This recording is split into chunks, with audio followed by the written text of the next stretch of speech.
विद्युत चुम्बकीय प्रेरण यूनिट नंबर आपकी 4 है, चैप्टर नंबर आपको 9 है, विद्युत चुम्बकीय प्रेरण इलेक्ट्रोमैग्नेटिक इंडक्शन। और इलेक्ट्रोमैग्नेटिक इंडक्शन दरवाजा लगा क्या होता है, तो इसको समझने के पहले हम यहाँ पर पढ़ेंगे चुम्बकीय फ्लक्स। ठीक है, इस चैप्टर का सबसे महत्वपूर्ण टॉपिक जो है वो आपका चुम्बकीय फ्लक्स ही है, क्योंकि पूरी की पूरा जो चैप्टर घूमेगा ये चुम्बकीय फ्लक्स पर ही घूमेगा। ठीक है, तो सबसे पहले हम क्या पढ़ेंगे यहाँ पर चुम्बकीय फ्लक्स। और ऐसे वाले शब्द से आप लोग परिचित हैं, क्यों? क्योंकि पहले चैप्टर में आप लोगों ने क्या पढ़ा था, विद्युत फ्लक्स पढ़ा था। पहले चैप्टर में क्या पढ़ा था आपने, विद्युत फ्लक्स पढ़ा था कि नहीं पढ़ा था, बोलिए। ठीक, तो वैसे ही अब यहाँ पर क्या पढ़ने वाले हम, चुम्बकीय फ्लक्स पढ़ने वाले। तो विद्युत फ्लक्स की परिभाषा कौन देगा बताइए? चुम्बकीय फ्लक्स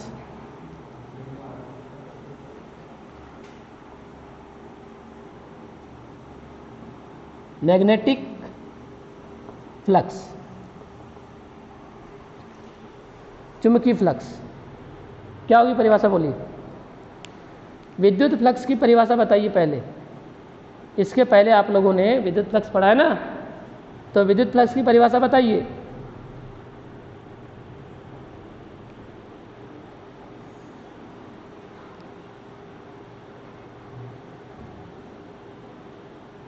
हाँ, विद्युत फ्लक्स की परिभाषा ऐसी थी कि विद्युत क्षेत्र में स्थित किसी पृष्ठ से अभिलंबवत गुजरने वाली कुल विद्युत बल रेखाओं की संख्या को क्या कहते हैं, विद्युत फ्लक्स कहते हैं, है ना। इसे फाई ई से प्रदर्शित करते थे आप लोग। ठीक है, अब यहाँ पर क्या है, चुम्बकीय फ्लक्स है, तो अब बताइए विद्युत क्षेत्र के स्थान पर क्या आना चाहिए, चुम्बकीय क्षेत्र आएगा। और उस चुम्बकीय क्षेत्र से, है ना, और जो बल रेखाएं होगी वो चुम्बकीय बल रेखाएं कहलाएगी यहाँ पर। ठीक है, तो किसी पृष्ठ से चुम्बकीय क्षेत्र में स्थित किसी पृष्ठ से अभिलंबवत गुजरने वाली कुल चुम्बकीय बल रेखाओं की संख्या को क्या कहते हैं, चुम्बकीय फ्लक्स कहते हैं। जैसे मान के चलिए कि ये एक पृष्ठ है, ये क्या है, एक पृष्ठ है, और इस पृष्ठ से विद्युत बल रेखाएं गुजर रही हैं कैसी, लंबवत। ये पृष्ठ है, इस पृष्ठ का क्षेत्रफल कितना है, ए है, और यहाँ से बल रेखाएं देखिए ऐसी गुजर रही हैं। कैसी गुजर रही है बताइए, अभी लंबवत गुजर रही हैं, है ना। ये क्षेत्रफल हुआ और ये हो गया चुम्बकीय क्षेत्र बी। और आपको मालूम है चुम्बकीय बल रेखाएं ही चुम्बकीय क्षेत्र की दिशा को प्रदर्शित करती हैं, मालूम है नहीं मालूम है, चुम्बकीय बल रेखाएं चुम्बकीय क्षेत्र की दिशा को प्रदर्शित करती है। मतलब ये जो बल रेखाएं हैं यही क्या बताती है, चुम्बकीय क्षेत्र की दिशा को क्या करती है, प्रदर्शित करती हैं। तो अब ये जो पृष्ठ था आपके पास में ए, ये कहाँ स्थित है, चुम्बकीय क्षेत्र में स्थित है, और इस चुम्बकीय क्षेत्र से अभी लंबवत गुजरने वाली कुल चुम्बकीय बल रेखाओं की संख्या को क्या कहते हैं, चुम्बकीय फ्लक्स कहते हैं। जैसे मान के लिए मेरा हाथ है, ये पृष्ठ है, और इस पृष्ठ से बल रेखाएं कैसी गुजरे, ऐसी लंबवत गुजरे, या तो लंबवत प्रवेश कर ले या लंबवत बाहर निकल जाए, दोनों ही स्थितियां बन सकती है। ठीक, तो ये आपके पास में पृष्ठ है जिसका क्षेत्रफल ए है, और ये पृष्ठ कहाँ स्थित है, चुम्बकीय क्षेत्र में स्थित है। तो इस पृष्ठ से जो भी बल रेखाएं लंबवत निकलेगी, समांतर नहीं, जो भी बल रेखाएं लंबवत निकलेगी उसी को क्या कहेंगे हम, चुम्बकीय फ्लक्स कहेंगे। इधर उधर वाली को चुम्बकीय फ्लक्स नहीं कह सकते, जो भी लंबवत निकलेगी। तो परिभाषा भी वही कहती है हमारी, किसी पृष्ठ से चुम्बकीय क्षेत्र में स्थित किसी पृष्ठ से अभी लंबवत गुजरने वाली कुल चुम्बकीय बल रेखाओं की संख्या को चुम्बकीय फ्लक्स कहते हैं। इसे फाई ई से प्रदर्शित कर, सॉरी फाई से हम प्रदर्शित करेंगे, फाई एम से भी प्रदर्शित कर सकते हैं। जैसे वहाँ क्या करते थे हम, वहाँ हम फाई ई से प्रदर्शित करते थे। ई मतलब क्या था, इलेक्ट्रिक, और फाई मतलब फ्लक्स, तो विद्युत फ्लक्स होता था, है ना। यहाँ पर फाई एम यानी कि मैग्नेटिक फ्लक्स, चुंबकीय फ्लक्स। फाई एम से लिखो या सिर्फ केवल फाई से भी लिखेंगे तो चल जाएगा। तो मैं फाई एम का यूज़ नहीं करूँगा, यदि आप करना चाहें तो कर भी सकते, है ना। नहीं, फाई से लिखें या फाई एम से लिखें। अब दो कंडीशन बनती है इसमें भी। अभी सिर्फ एक कंडीशन ये है कि यदि चुंबकीय क्षेत्र बी और पृष्ठ का क्षेत्रफल ए हो, तब चुंबकीय फ्लक्स की परिभाषा क्या होगी, देखते हैं। यदि चुंबकीय क्षेत्र कितना बी तथा, है ना, पृष्ठ का क्षेत्रफल, पृष्ठ का क्षेत्रफल कैपिटल ए हो, तब पृष्ठ का क्षेत्रफल कैपिटल ए हो, तब क्या होगा बताइए? तब पृष्ठ से संबंधित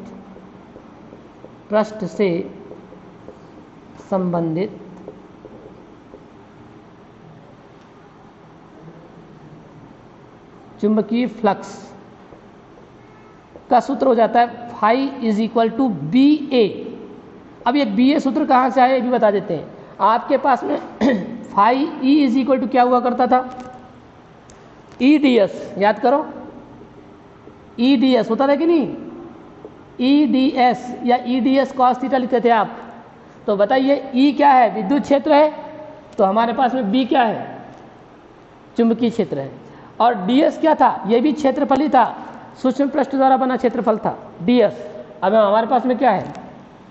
ए। तो हम हमारे पास में वही तो लिख रहे हैं ना, फाई इज इक्वल टू ई के स्थान पर बी लिख रहे हैं, क्षेत्रफल के स्थान पर ए लिख रहे हैं। क्या दिक्कत है सूत्र वही? बोलिए, अरे सूत्र वही है या नहीं है?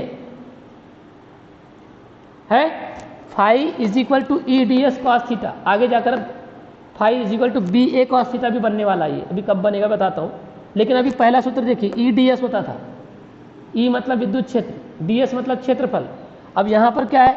Phi is equal to B A, तो ई मतलब सॉरी बी मतलब चुंबकीय क्षेत्र, ए मतलब क्षेत्रफल। ठीक है, तो इस तरह से आपके पास में क्या हो गया? Phi is equal to B आ गया। सूत्र को याद रखना है, बार बार बोल रहा हूँ क्योंकि आगे जाके बहुत काम आने वाला है। क्या हो गया गले में आज? अब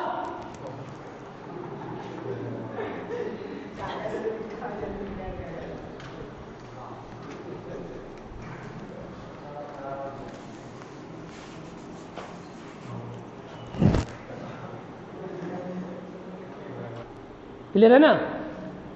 पृष्ठ से संबंधित चुंबकीय फ्लक्स बोलिए, या पृष्ठ से बद्ध चुंबकीय फ्लक्स कहिए, या पृष्ठ से गुजरने वाला चुंबकीय फ्लक्स कहिए, सभी का मतलब क्या होता है? एक ही होता है। तो मैं यहाँ पर कौन शब्द का उपयोग करता हूँ? पृष्ठ से संबंधित चुंबकीय फ्लक्स का यूज़ करता हूँ मैं जनरली। ठीक है, तो देखते ऐसा है। तो ये आपके पास में क्या बन गया? यदि पृष्ठ के अभिलंब और चुंबकीय क्षेत्र के मध्य बना कोण थीटा हो, तब क्या होगा?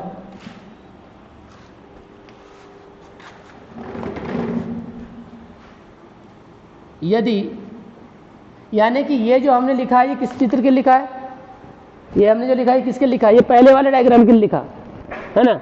अब दूसरा वाला डायग्राम बोलता है, क्या बोलता है दूसरा डायग्राम? बोलिए, यदि पृष्ठ के अभिलंब, पृष्ठ का अभिलंब कौन है? बोलिए, वेक्टर ए, है ना। वेक्टर ए पृष्ठ का अभिलंब होता है। ठीक है, यानी कि कोई भी पृष्ठ हो उसकी जो दिशा बताता है, कौन बताता है? उसका अभिलंब बताता है। क्षेत्रफल सदिश राशि है और क्षेत्रफल की जो दिशा होती है वो उसका अभिलंब बताता है। जैसे ये क्षेत्रफल है, उसकी दिशा कौन बताएगा? उसका अभिलंब बताएगा, वेक्टर ए बताएगा। यदि पृष्ठ के अभिलंब व चुंबकीय क्षेत्र के मध्य बना कोण, यदि पृष्ठ के अभिलंब व चुंबकीय क्षेत्र के मध्य बना कोण थीटा हो, तब क्या होगा फाई का मान?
तो क्या हुआ, यदि पृष्ठ के अभिलंब व चुंबकीय क्षेत्र के मध्य बना कोण थीटा हो तब पृष्ठ से संबंधित चुंबकीय फ्लक्स क्या होगा, है ना।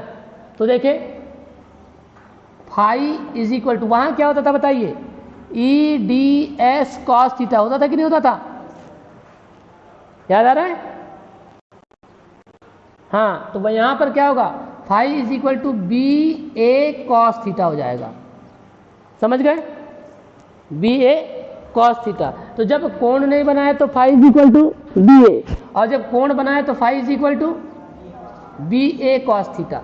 अच्छा, कॉस थीटा ही क्यों आया, साइन थीटा क्यों नहीं आया, चलो ठीक है, ये तो हमने बता दिया कि भाई ठीक है, हमने उस समय ई डी एस कॉस थीटा पढ़ा था, तो यहाँ पर क्या आना चाहिए, कॉस थीटा ही आना चाहिए, क्योंकि ई डी एस है तो यहाँ बी ए है, यदि वहाँ ई डी एस कॉस थीटा है तो यहाँ पर क्या होगा, बी ए कॉस थीटा आना चाहिए। लेकिन एक्चुअल में इसका कारण क्या होता है ना, कारण समझिए। इसका कारण यह है कि मुझे बताइए चुंबकीय क्षेत्र की तीव्रता कैसी राशि है, सदिश राशि है नहीं है, बोलो, है। अब चुंबकीय क्षेत्र की तीव्रता सदिश राशि है, वेक्टर बी है ये, इसको दो समकोणी घटकों में बांटोगे तो ऐसा बांटोगे कि नहीं, बताओ, ऐसा ही बांटोगे। और जब ऐसा बांटोगे तो यहाँ पर कोण बना हुआ है थीटा, देखिए ये बना हुआ है, तो मुझे बताइए चुंबकीय क्षेत्र की तीव्रता का ये वाला घटक क्या कहलाएगा,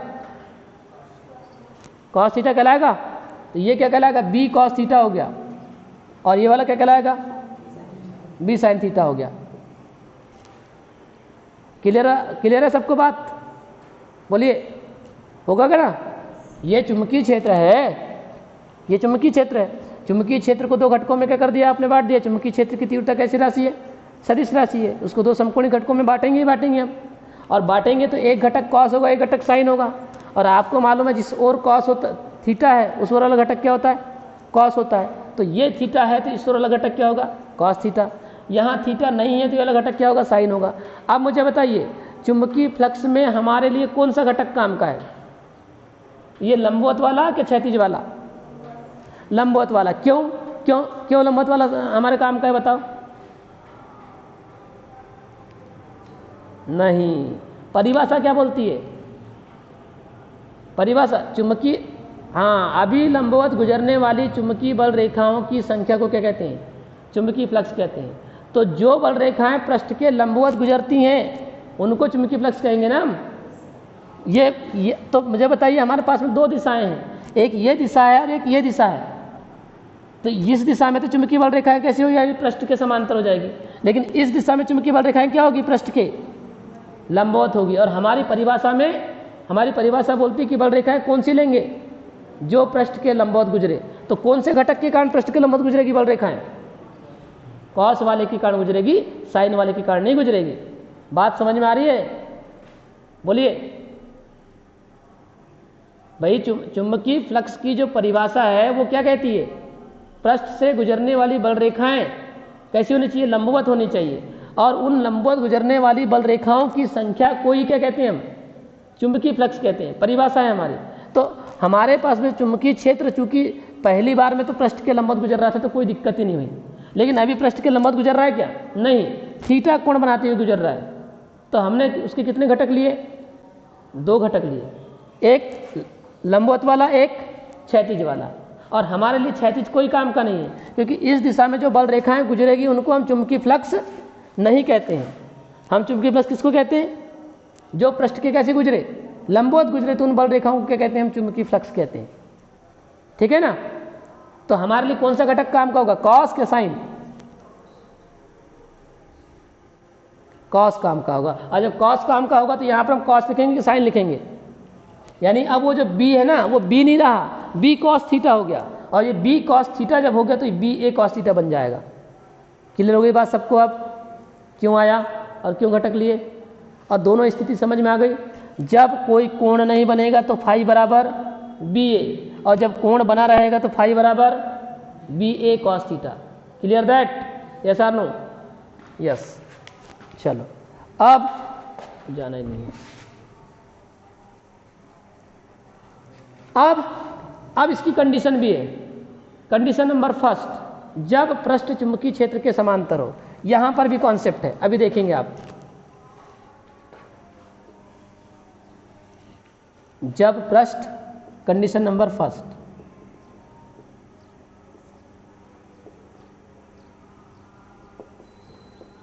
जब पृष्ठ चुंबकीय क्षेत्र के समांतर हो। हाँ बताओ, तब थीटा बराबर कितना होगा? जब पृष्ठ चुंबकीय क्षेत्र के समांतर हो तब थीटा बराबर क्या होगा? थीटा बराबर होगा 90, बिल्कुल 90 डिग्री होगा। अब क्यों होगा?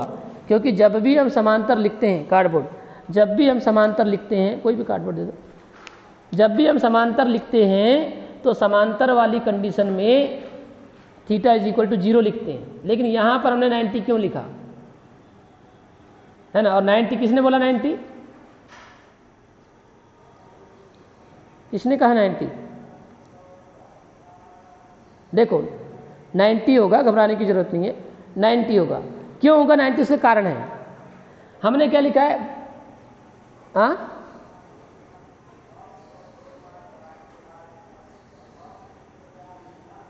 हाँ ठीक ठीक, चलो।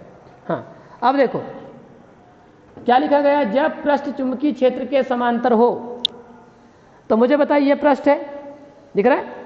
अब ये पृष्ठ है और पृष्ठ चुंबकीय क्षेत्र के कैसा समांतर हो। तो मुझे बताइए, ये पेन मान लीजिए आप क्या है, ये पृष्ठ का अभिलंब है, ठीक है, और ये पेन मान लीजिए आपकी क्या है, चुंबकीय क्षेत्र की तीव्रता, चुंबकीय क्षेत्र है। तो अभी मुझे बताइए, ये पृष्ठ है, ठीक है ना, और इसी दिशा में ये चुंबकीय क्षेत्र रखा हुआ है।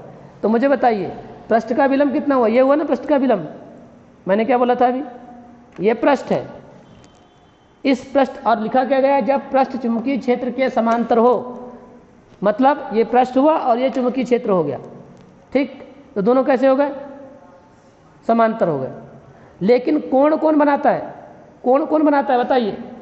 कोण पृष्ठ नहीं बनाता, पृष्ठ का अभिलंब बनाता है कोण। बात समझ में आ रही कि नहीं? कोण कौन बनाता है? पृष्ठ बनाता है कि पृष्ठ का अभिलंब बनाता है?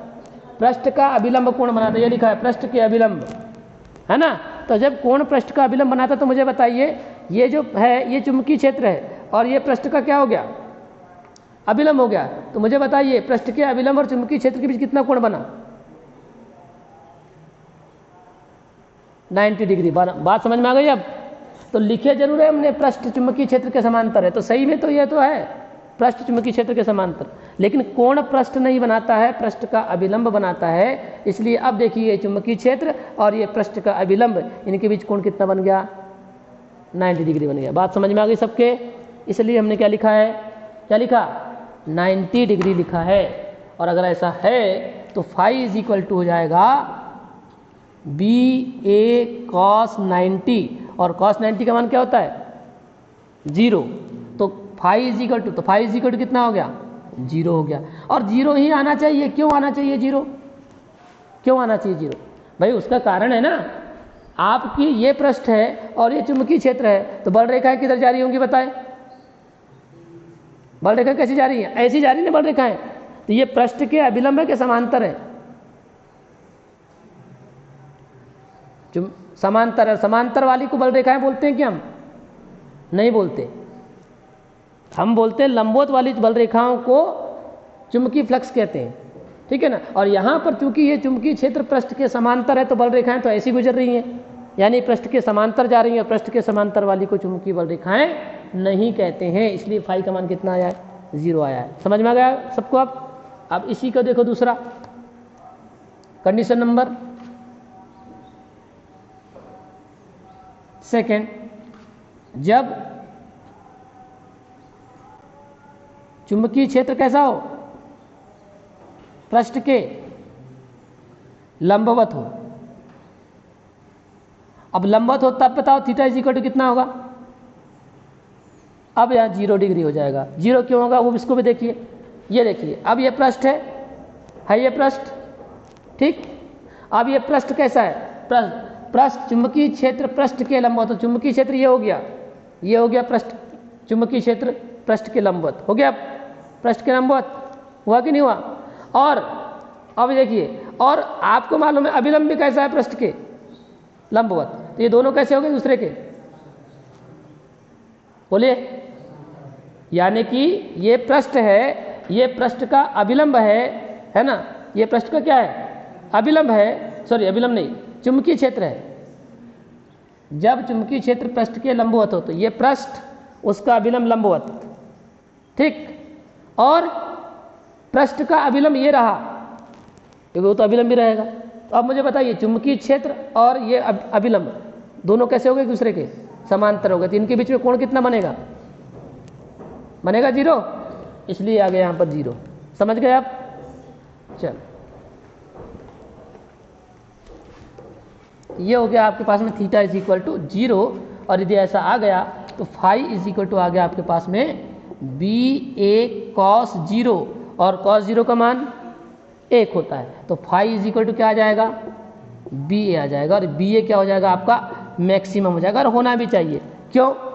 क्योंकि चुंबकीय क्षेत्र ऐसा है, तो बल रेखाएं कैसे गुजर रही हैं अब, लंबवत, और लंबवत वाले को क्या बोलते हैं हम, क्या बोलते हैं, लंबवत वाली को ही चुंबकीय फ्लक्स कहते हैं, है ना।